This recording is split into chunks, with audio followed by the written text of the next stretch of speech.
Okay, so this is going to be the formal review of the Lai S 4x4. So, first thing about this cube is the size. At the zero mark, it's 59.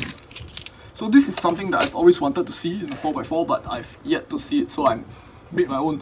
Another thing about this cube is that the inner layers are 14.25 and the outer layers are 15.25. This is something that most modern cubes do actually. They make the outer layers a bit wider so that it gives a better 3x3 stage.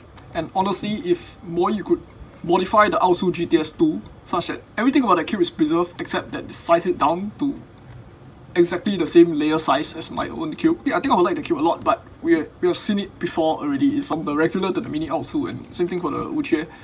Like, the performance is not exactly the same, so I can't really be that certain. So the Lai S 4x4 is quite a fast cube. I can U2 it in a single flick, and as you can tell, there are actually magnets in it. The magnets are quite strong. They will snap the cube back if you misalign it, like up to this much. This cube is actually center edge magnetized. It's not edge corner magnetized. And the reason behind that is because if I were to design the corners such that it's possible to put magnets in, I would have to design it in two pieces, and in 3D print logic, that is even more parts and it's going to cost even more. Next thing about this cube is the feel. So it's a very scratchy cube. It's not exactly that smooth because the 3D print material is not that smooth, and the 3D print material is also very hard, so I find that this cube has quite limited corner cutting, although it's quite decent and it actually outperforms the Shengshu 4x4 in that aspect.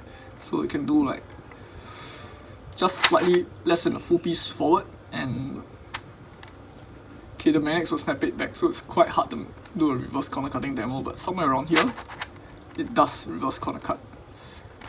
Quite a loose and flexy cube. And I think that this one is partly due to the 3D print material, but it's also partly due to some tolerance problems. I feel that I should have toleranced this cube slightly less so that it will be a bit tighter. The looseness of this cube combined with the hardness of the 3D print plastic really makes this cube catch quite a lot.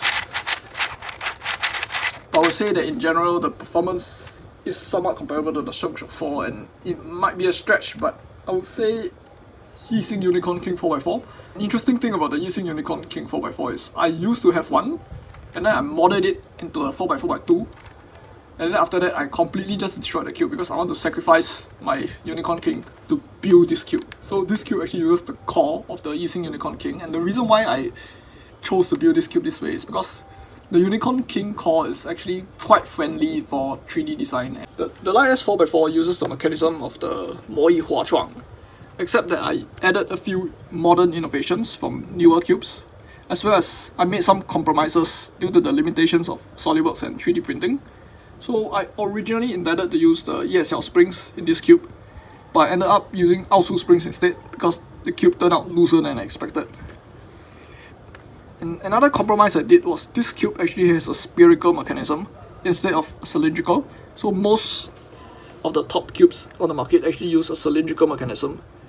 But because SolidWorks would have some complications and other 3D designers actually recommended against using cylindrical, I went with the spherical design in my 4x4. So if you don't really know much about the difference between cylindrical and spherical, I will explain it in another video which I already pre-recorded. So I do think that this cube would turn out a lot better if it was injection molded in Moi plastic instead of 3D printed in SLS.